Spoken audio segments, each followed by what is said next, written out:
आजको यस भिडियोमा हामी सिक्ने छौं गुगल अकाउन्ट कसरी बनाउने अथवा नयाँ जीमेल आइडी कसरी बनाउने। त्यसको लागि सबभन्दा पहिला हामी आफ्नो मोबाइलको सेटिङ्समा जानुपर्ने हुन्छ। सेटिङ्समा गइसकेपछि गुगल सर्भिसेसमा क्लिक गर्ने। गुगल सर्भिसेसमा क्लिक गरिसकेपछि यहाँनिर तपाईहरु देख्न सक्नुहुन्छ मेरो पुरानो जीमेल आइडी देखाइरहेको छ। त्यसमा क्लिक गर्नुपर्ने हुन्छ। त्यसपछि हाम्रो अगाडि यस्तो इन्टरफेस आउँछ।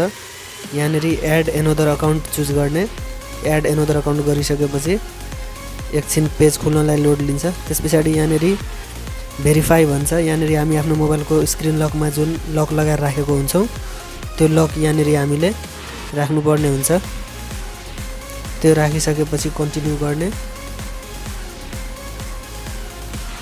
त्यसपछि हाम्रो अगाडि यस्तो इन्टरफेस आउँछ गुगल साइन इन भनेर। यहाँनिर हामी क्रिएट अकाउन्टमा जानुपर्ने हुन्छ। क्रिएट अकाउन्टमा गइसकेपछि पहिलो option for myself choose गर्ने। चुज गरिसकेपछि यस्तो इन्टरफेस आउँछ। यहाँनिर फर्स्ट नेम र लास्ट नेम राख्ने।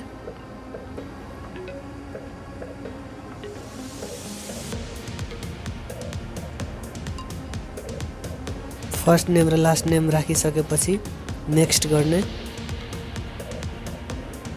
नेक्स्ट गरिसकेपछि यहाँनिर डेट अफ बर्थ चुज गर्ने र जेन्डर चुज गर्ने।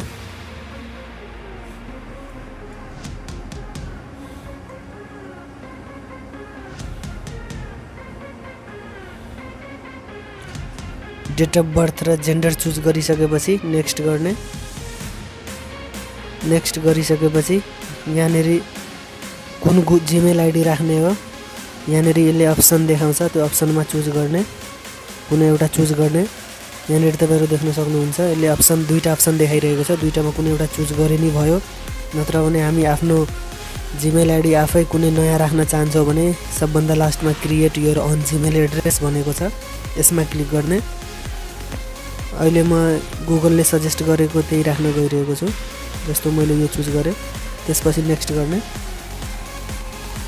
नेक्स्ट गरिसकेपछि यहाँनिर पासपोर्ट सेट गर्नुपर्ने हुन्छ हामीले। यहाँनिर म पासपोर्ट सेट गर्न गइरहेको छु।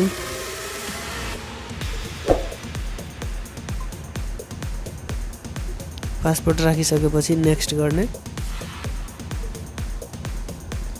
नेक्स्ट गरिसकेपछि यहाँनिर रिकभरी एड फोन नम्बर भनिरहेछ।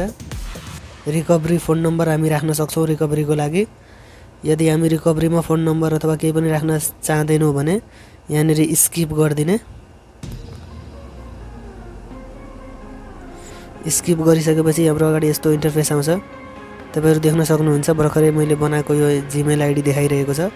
यो हाम्रो जीमेल आइडी नयाँ जीमेल आइडी क्रिएट भइसकेको छ। नेक्स्ट गर्ने। नेक्स्ट गरिसकेपछि पेजलाई माथि स्क्रल गर्ने अनि आई एग्रीमा क्लिक गर्ने।